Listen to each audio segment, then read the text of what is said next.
Today I'm here with Camilo. Camilo is an ad creative expert with hundreds of thousands of followers across all of your social media channels, supporting a bunch of e-commerce brands and helps them scale using hyper-targeted ad creatives.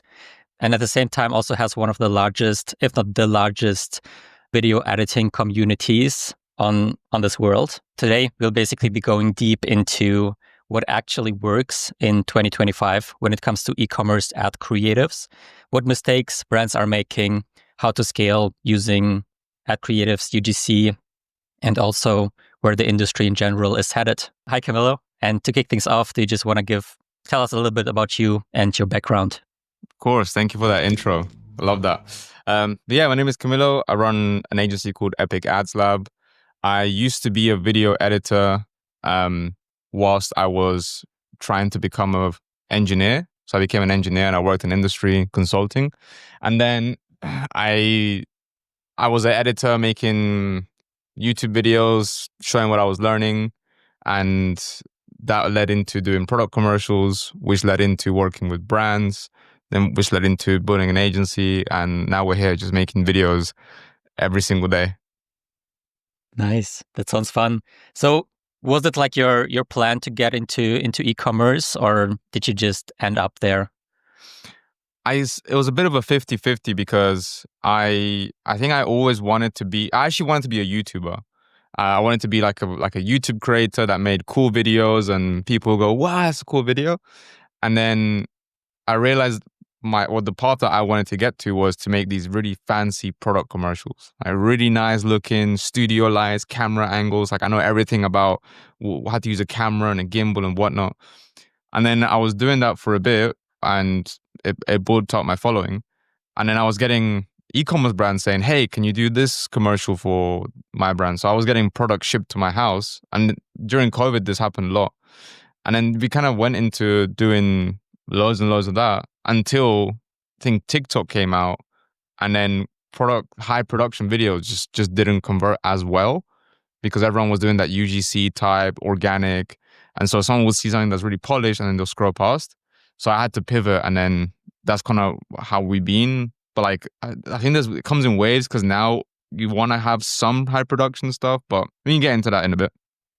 Yeah. And that was like one of my next questions. Like, are you still doing some high production things, or is it now like purely UGC, low production? It depends a lot on the brand. So if we see that a brand has ample UGC or ample organic type videos, and maybe we think that we should try something high end because it promotes a certain desire, then we will try it. I think overall, most brands just need a lot of diversity, a lot of different types. Because if you go on my feed on Instagram, there's a lot of highly produced videos, filmmaking, high production, commercials, blah, blah, blah, blah. 'Cause that's what I like. But if you go onto my girlfriend's, hers is like, girls like on the day vlogging, like super low tier. So that's why you need to have both so that the high production ones show up on mine and the low ones show up on hers. And so it depends a lot on the research we do for the client and whether we think it's going to be a good fit. Yeah, that makes sense. And which of those do you personally prefer? Like on the one side in terms of like creating them, but then also in terms of like seeing them, watching them? Oh, that's a good question. I think I like both. The high production ones is a lot of work because like you have to get a lot of things right, lighting, and as we scale it, we have to get teams to do them. UGC is a lot easier, but it's very technical in the research process. You have to be very technical with what words you use, what kind of person you find, etc. So there's good aspects of both. We do, I would say, about 70% organic type content, 30% of the high produced stuff. Yeah. Okay. And is your goal or is your dream still to become a YouTuber, or have you like shifted away from that? Well, weirdly, I became a YouTuber because I was on my main channel. I was teaching everything that I was learning, and at one point I started doing like car videos, filming cars, and then my channel exploded. So I had, at one point I was getting 500,000 views a month, for like 6 months straight, and it was crazy. But I kind of I got the play button, as you can see, and I got a lot of fame. Then I was like, I don't really want to do car videos. Like, I kind of like doing the e-commerce stuff. I'm getting like jobs from the e-commerce stuff. And what I did switch it to was building my editing community, which has helped me a lot to find good talent, because I think good editing talent is really hard. But yeah, basically became a YouTuber, not like a Mr. Beast or like a super creator, but YouTube is a big part of what I do, and it's taken a bit of a step back. But yeah, I think I did start a new channel with the ads, for the ads channel, for getting ad clients. But yeah, I guess hopefully I have a second play button. Nice. That sounds cool. Yeah. And do you still focus on also like growing the video editing community? Yeah, it is a big aspect of what we do. So I run it with a guy called Jack. He also has another YouTube channel. We just started running ads to a paid product with an upsell to the community, just to kind of hit that cold traffic, because we kind of stalled out our own personal brands. But so far we have about 700 members. We have 2 different tiers, and we want to grow this to like an 1,000 member thing. Plus. Nice. And this community, I assume it helps you a lot with like creating the ads for the e-commerce brands and finding like good editors. Yeah, for sure. It really keeps me ahead of I have to stay ahead of what's working on social, because we're showing editors, hey, this is what's working, this is what you need to learn. So if I'm very behind, then I'm telling editors stuff that's dated. And when I need to find talent, is super easy. I just go, like, most of the people that I've hired in the agency have been from VP Plus, and it's mainly because these people are, they're kind of thankful from what we teach them, but also very hardworking, which is very hard sometimes to find someone on Upwork or Fiverr who's just like dedicated to be a good editor and really hone their craft. Yeah, yeah. And I totally get like a lot of brands are really struggling with like finding high quality editors, creators, all of those things. And you have a huge advantage there. Just on the one hand, because you have a huge following and also have like the authority, but also a lot of people like following you who are interested in that. But then also you have the community where you can just basically pick the best editors and then ask them whether they want to work with you together. For sure. Yeah, absolutely. Awesome. But now let's get more into the e-commerce side of things. I mean, you work with a lot of like huge e-commerce brands and help them with their creatives. Nowadays, what would you say? What do you see in terms of the mistakes that a lot of brands are making? Like, why are there? Yeah, what is wrong with their creative strategy?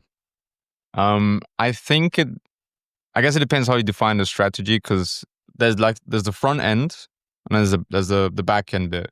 They both do work together. So if you have a very good ad but a terrible landing page, it doesn't matter. It still shows up as no conversions on the ad account.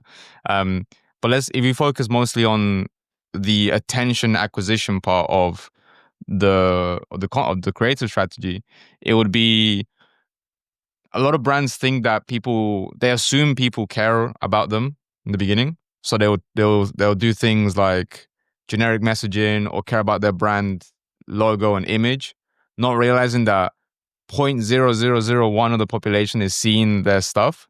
They think that, they're going to spend this much, like 5K on ad spend. They think that it's going to be a lot of people to see it, but that's not really the case. Maybe the impressions kind of give them that idea. So I think the biggest issue is that they don't focus on the customer. They don't focus on who they're serving, because everybody's self-interested. Like everyone cares about what's in it for me. If I see a jewelry brand and the content they're making is just talking about how it's waterproof, it's like, that's only people that care about waterproof jewelry are going to watch that. But if someone just cares about designs or to feel good or for status seeking, scroll past. And so they'll try that message because that's what they think is the USP of their business. People don't really care.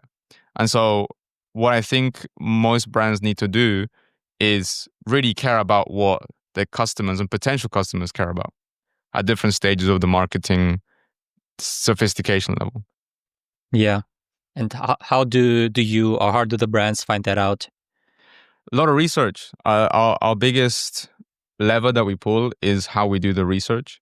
So how we find uh, angles, ideas, things people say. We find what humans say. So people in the comment section, on forums, reviews, 1-star reviews tell you everything that you need to know about a product, especially in the competitor brands, because some people might choose to go to a different brand because they left a 1-star review saying, "Oh, I didn't like the fact that this product did this, blah blah blah." So going from that kind of information is good, and then I would say that's about 60-70% of a strategy. The other 30 is just taking swings, just like trying something new, just trying something you saw from a different industry, a different niche.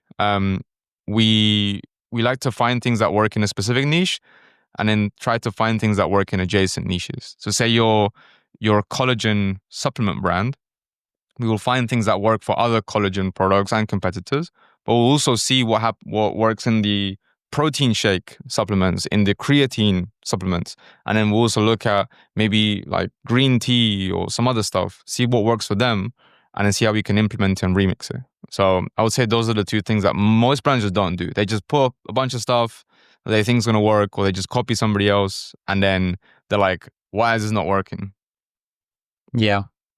And do you have like a specific framework that you follow when it comes to like testing those different angles or pain points, or does it really like depend on each individual case? So we do have some winning angles and creatives that we will, let's call it, repurpose with the information that we get from the research. So let's say we have an ad for we have a luxury calculator, okay, and we have winning concepts for other tech products. We will find them.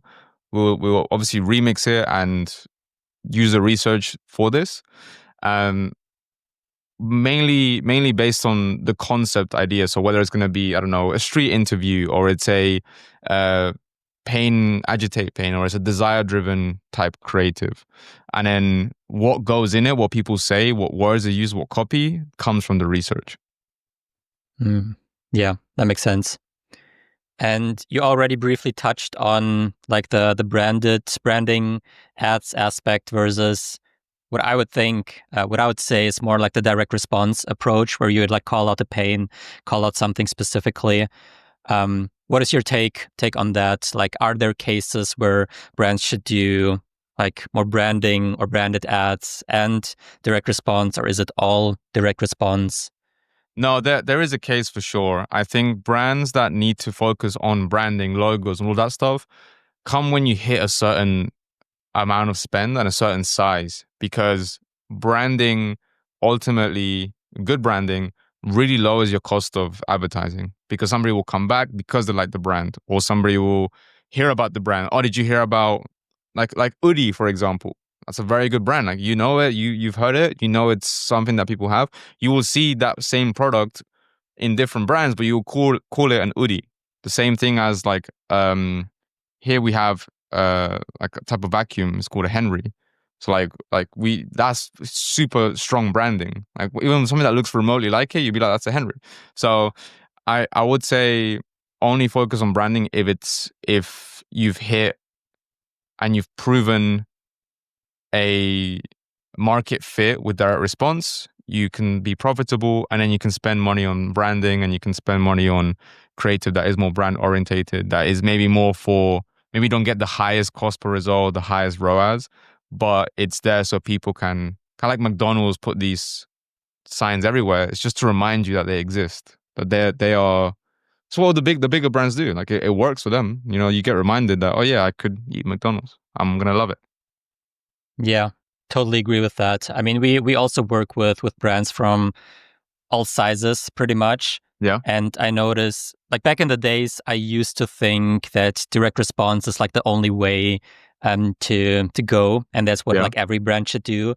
And I was always like thinking that if Nike, if Apple, if they would do more direct response, they would have better results. But now I slowly start to realize that at a certain point, at a certain stage, it just makes sense to Mm. go with a branded approach. Yeah. But I think most brands overestimate it and do it too early, too quickly. Yeah. Agreed. Like, I noticed that especially with like the smallest brands or the smallest clients that we work with, that they usually put way more focus and attention on that all the creatives look on brand and look nice and have the logo, when in their case they shouldn't care about that at all. Like for them, they should focus everything on getting conversions, getting sales, proving what works, and just testing out what works. Yeah. But after you've reached a certain point, then it also makes sense to. Yeah, I think it comes down to, can you afford branding? Because it's expensive, because it's reminding people of your specific business and how they should act towards it. And then I think it also comes down to how unique is your product, where it has to have a good brand. Because, you know, everyone knows about dropshipping, everybody can find the same person, the same manufacturer. If you manage to take a product like, say, this calculator, and then you install a ChatGPT API into it, and you're the only one that's done that, you know, being branded as one of the first or the second ones to do that is the most important thing that you can do. Maybe at an early stage, but I think it's really rare. You can't. It only happens to those brands that can rely on its uniqueness. Yeah, I agree. Yeah. And now let's say you work with a brand and you test a bunch of creatives, do a lot of like different variations, angles, scripts, whatever, and nothing works. Like nothing gets results. How do you know whether it's like an issue with the creatives, or whether it's the product, the website, the offer? Yeah. Great question. So we will look at different metrics. If we've tried all the creatives that we thought were going to work and they didn't, we would look at conversion rates from ad to site and kind of see if that's the issue. How many add to cards but no purchases? Maybe get some Shopify stats as well. And then we'll see, maybe the ad isn't aligning with the website. Maybe there's something on the website and the offer doesn't look good enough. Maybe it's AOV problem. Maybe the AOV is too low, or maybe it's too high for what it is. And then we kind of compare that with what we see from other brands do. On the creative side, we will look at, okay, is it that these ads just, the hook rates suck? Is it that people aren't watching it? Is it that it's not getting any clicks? There's a lot of metrics we look at. Typically, I believe that there's no wasted ad spend, because you still get data. You still get data of it, like whether it's good or whether it's bad. So we just take that and we kind of model it, and we look at what went wrong, what we try next, and then we'll iterate. And then if again we iterate and it doesn't work, then there's some other issue going on that we have to look at. Kind of like I said, you know, you have the front end and the back end, so like they have to work together. Yeah. And are there also cases where you like support the brands with like the back end, or you tell them like the offer doesn't work, the page doesn't work? Yeah, well, I mean, I'm not a CRO expert, and typically I will recommend other CRO people for it, just because I know they will be the best at it. But I can make recommendations as to like, look, your AOV needs to be higher, or you only have you're only selling one product, and you can maybe add a bundle. Is there something that we can do? Can you put the two best selling products together and make a bundle? That typically huge swings. Or maybe we just say your price is too low. Like there's like 5 other brands, they are way more expensive. With the right ads, they come into your site. Like we can probably make this work a lot better. So we do provide some recommendations. Yeah. Nice. Yeah. That makes sense. And let's say you could only look at 3 metrics when you're analyzing creatives. Like which ones would you look at? Oof, 3 metrics. Probably cost per result. I guess at what stage of the business is it at? Because I was gonna think definitely a click-through rate, but it depends what stage the click-through rate. So say it's just like early testing, I'll just look at click-through rate all, because I will tell you, is anybody even clicking on the video, opening the comments, like doing anything with the ad or the interacting? If it's later, like a higher scaling stage, I'll look at, unique outbound click-through rate instead. But so it'll probably be cost per result, click-through rate, and then hook rate would be the three I think are the most. But I had to only choose three. What about you? Like, because you run a lot of ad accounts. What do you look at? Great question. Yeah, it's yours. Just pulling the Uno reverse card. Yeah. Also depends on the brand and the stage. I would say either CPA or return on ad spend, depending on the brand. Usually the CPA, or the cost per new customer, cost per acquisition. Then the link click-through rate. And the third one,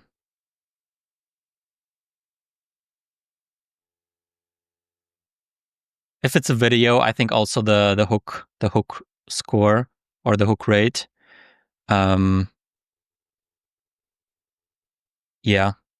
If not, potentially like the CPM or the cost per click. But it's that tough. Makes sense. It's tough to only look at three metrics, because they all tell a story. That's all a specific story that it tells. Yeah, it does. And when it comes to the what kind of styles of creatives do you recommend or do you implement for brands? Because we have like UGC, we have statics, we have founders ads, expert ads, influencer ads. Like, what do you see work best and has like the highest ROI on average? I think it depends a lot on the stage of the brand. Let's say you're a 0 to 10K a month brand. The most important thing is you want to see what works in terms of the messaging. Like, what's the message that, say you're selling a supplement brand, your supplement brand for women to reduce bloating. Is it that I hate how bloating looks? I hate how bloating feels? Is it that I want to go to the toilet more often? I don't know. Like, which is the messaging first? I think that's the first step, and you can do that with a handful of UGC concepts. Make it really easy. I would say 10K to 50K a month plus. If you're a brand that has a strong founder, you definitely need some founder ads. I see that as a way to build a cult following.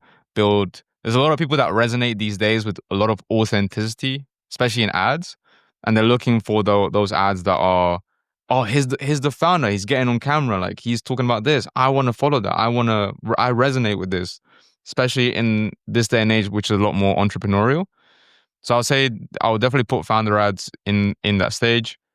Statics are always really good for the bottom of the funnel, although we have had one ad account scale ridiculously with one static ad.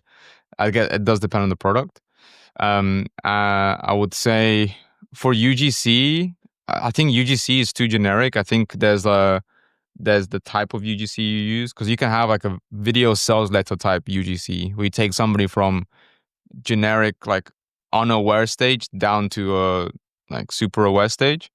So I think you'll have to categorize it based on the awareness stage and then the kind of concepts that you do. I think street interviews work really well. They're a very good type of creative. We have had really good success with a few of them. I think AI voiceovers with the right visuals can cook really well. I'm a big fan of those, especially once we know the messaging. And then I would say higher produced type content works well for educational products that need education. Like if you're like a tech product, like you need something that looks really pristine, clean, but also explains the techie stuff for those people that are techie. So I really, that's what we say hyper targeted ad creatives, because they have to be targeted. The content does the targeting. The media buying is like I'd say like 30%, because if you have bad media buying, it still makes a huge impact, but you only get so much if you have terrible creative. Because if you put the wrong targeting, it's just not gonna, the wrong targeting in the creative is just not gonna work. Yeah. And how important do you think is the communication between like the media buyers and the creative team, or should it be like the same person or the same team working on both of those, or yeah, how to ensure the best results? I think a media buyer who understands creative is gonna be an absolute killer. So a media buyer who understands like, this video would do well because I saw it work in another account or whatever. That would be the like ultimate Giga Chad level of marketer. I do think a happy medium is you have the creative team, you have the media buying team. They meet once a week. They tell us what's working. They tell us what they think. We tell you what we think, and we come up with a plan. I think that's the best happy medium.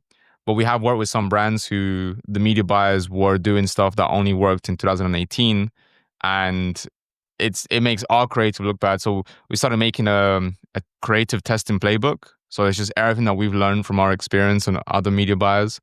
Even stuff that you have taught me, I've written that in the playbook. So that just so we can cover all the bases. Nice. Yeah, that makes sense. And I mean, I assume it's very frustrating if you have like very, very good creatives, or you create a bunch of creatives and then you see that the media buyers are just messing everything up and they're using like outdated strategies, or not using the creatives the right way. No, the worst is when they shut down the creative because the one that got the most spend didn't get any results and the other ones didn't get any spend yet. I'm just like, what? Why do we do all of this? Yeah, I know that feeling.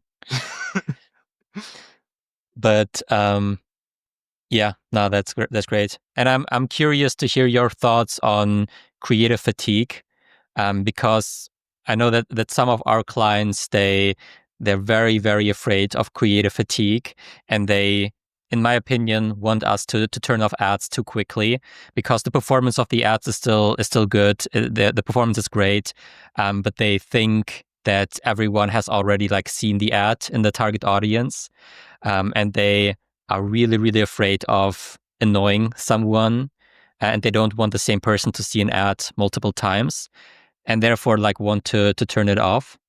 And then we have clients on the other extreme that just don't provide enough content, not focus enough on creatives and having enough assets, where we just have to use the same creatives for multiple months, sometimes even a year of using like the same videos and just like repurposing as much as we can. Yeah. Yeah. So what are your thoughts on that? I think the first one, I think, is a limiting belief. I don't think you're gonna saturate a whole market. I think every market has sub segments, and I think it's fine if you have a frequency of above 2. I think it's fine because we have seen some ads that are still profitable with frequency of like 2.8 or something ridiculous. I think it comes down to it's a creative problem. Like if you're afraid of ad fatigue, just make more ads so that you can, and make more angles and change it up so that if I don't think anybody gets annoyed when they see a fresh take of something. I don't think so. And I think, if ad fatigue was as scary as they make it seem, then every single brand would be having those catastrophic problems. But in reality is the brands that are continuously iterating on creative and just making sure that the metrics stay good and don't have that limiting belief, do the best. I think for people that don't make new creative, like they're leaving a lot of money on the table because, if it's just, I think that's worse because you're not allowing other people who consume content in a different way to see that stuff. I see content as more like a slot machine token, but the token works on different slot machines. And say you have a static that's like one token, you put that on one slot machine and you can win 0 to 10K in dollars. And then you have the other one and you can have a different amount of earnings. It just depends on the machine you use from the tokens. Yeah, that makes sense. And how do you kind of like find the balance between reiterating what like already works, or like angles ads, scripts, whatever, that have already proven themselves to work versus like testing completely new things? Yeah, no, that's a very good question. That's something that we still work a lot on. I would say at the moment it's about 30% of stuff is fresh new swings that we, the creative team, just like have that, oh, what if we try this? But the majority of stuff is don't reinvent the wheel. Try something that's worked. We just know the research is gonna do a lot of the heavy lifting. Because what we really want is somebody to look at an ad and have that feeling that Facebook is spying on them. They're like, how did they know I have that problem? Like, how is it? That's what we want. And when we take new swings, we have to make sure we're using the context and the research really well. It's just how we demonstrate it. So for some brands, a brand new swing might be taste testing different toothpastes, or rather than just doing what everybody else is doing, and it's just someone talking about why it's so good and why I replaced my old one. Hmm. And when it comes to like the budget, do you have like any like ballpark or recommendation how much percentage you would like to, like for a brand to spend on stuff that they already know that works, and how much should they spend on testing like completely new things? That's a good question, actually. So I would say if you're less than 10K a month, 100 to $150 a day minimum, you can test that between like 20 creatives, 20 different creative angles. It's not the best because you are diluting, but I know that some brands are starting very small. So I would say you start there. And I would say maybe probably keep it 70-30. 70% of your spend goes to things you know it's going to work and it's proven, and then the other 30% will go into testing new things. And if obviously something new that we tested works really well, you can graduate that to a scaling campaign, and that's good. It just depends on, that's like more like what you would do. That's your speciality. Yeah. I mean, it also depends on how much you already have that works. Like, obviously, if you're just starting out, you don't have anything that works, and you obviously have to spend the majority on like testing new things. Yeah, But once you're at a point where you have a bunch of ads or angles that you just know that they work, then it definitely makes sense, as you mentioned, to have like 70-80% of the budget towards what works, but then still make sure that you spend at least like 20-30% on testing new things. yeah, Because otherwise, at some point, the things that you know that work, they will saturate, or they will fatigue. And if you don't test new things, you'll never know when you're able to find something better and something new. I agree. Yeah, 100%. And I mean, nowadays, especially in the last couple of months or 1-2 years, a lot of things are changing with AI and with like fake UGC creators, AI generated creators, AI generated ads. How are you seeing that trend moving forward, and how are you kind of like adapting to that? This is a great question. Very, very. There's a lot of buzz about this right now.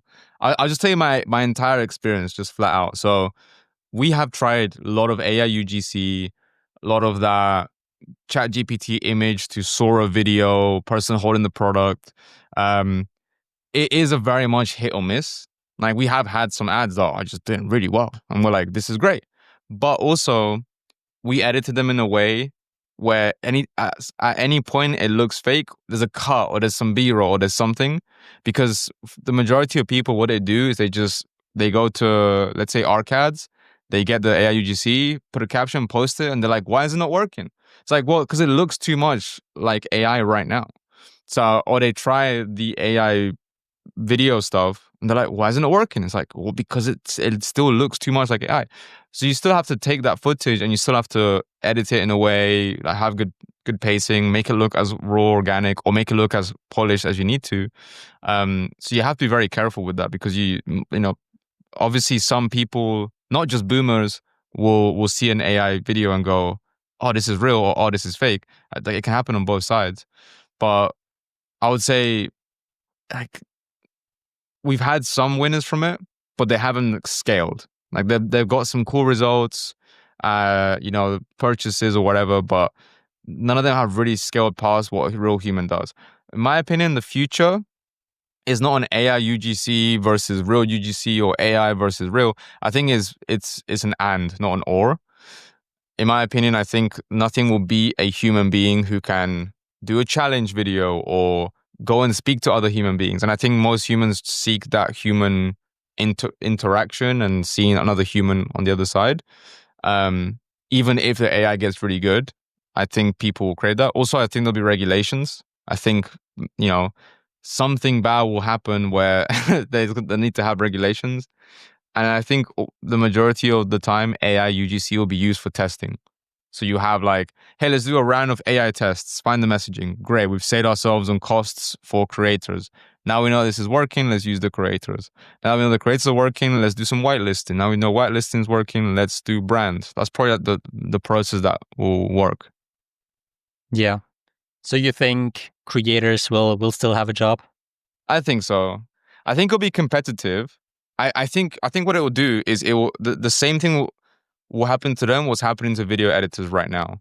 Like 3 years ago, you can be an average video editor doing Alex Ramosi captions. Now you can't. There's an AI that does it. Submagic, insert AI software that does it. You have to be a visual storyteller. You have to get good. You have to increase your skill as an editor. You have to know when to cut, what footage to use. It can't look like a bot edited this. And I think the same thing with UGC. Like if a UGC creator looks too much like a bot and is just saying things that sound too much like ads, why would I use you? I should use somebody who looks more organic or is a good storyteller, has a good presence.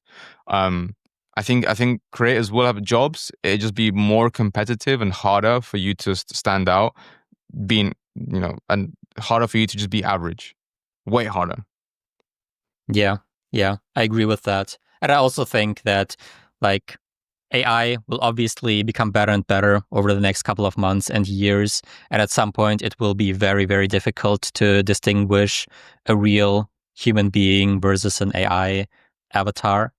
But I think in the near future, it will be primarily useful for testing a lot of things, just because even if you don't have a huge budget, if you don't have a lot of creators, you can just spin up some ads and test like 20, 30, 50 different hooks, different pain points, different messaging, and just see what at least like resonates a little bit better, a little bit more. Yeah. And then use that as like a guideline to create real ads or to hire creators. Yeah. But also think about this, right? How would you feel if Nike did an AI UGC ad? Depends how it looks like. I mean, Exactly. on the one hand, it would be weird, because they can afford it. Yeah. I think Coca-Cola did this one really bad one where they got completely roasted and ripped apart. Exactly. Yeah. Yeah. I think if you get to that, we talked about earlier, that's that branding stage. Like, why are you doing? Like, I think AI it's more of a means to solve the problem, which is advertising is expensive. Let's do a cheap way to test it. And I think it will be associated with maybe brands that are like early stages if they get caught or if it's too obvious. But I think, like how Coca-Cola got roasted completely. You'd almost be like, why? What are you doing? Just pay somebody. Yeah. I think moving forward, it will be more interesting if brands like use AI, but then they also like show that it's AI generated, or maybe they will have to do it and there will be like restrictions where they have to say that it's AI generated. But I think you could create like really cool ads by mixing AI stuff and real stuff and just using the different facets, but not just completely using AI to try to recreate something that a creator could do. Yeah, exactly. Like something cool, like put a shoe in like a cool environment, or if you're selling, I don't know, like a baseball bat, like make the fire like go into a ball, and that's AI, and I think that's fine because it's fun and it looks cool.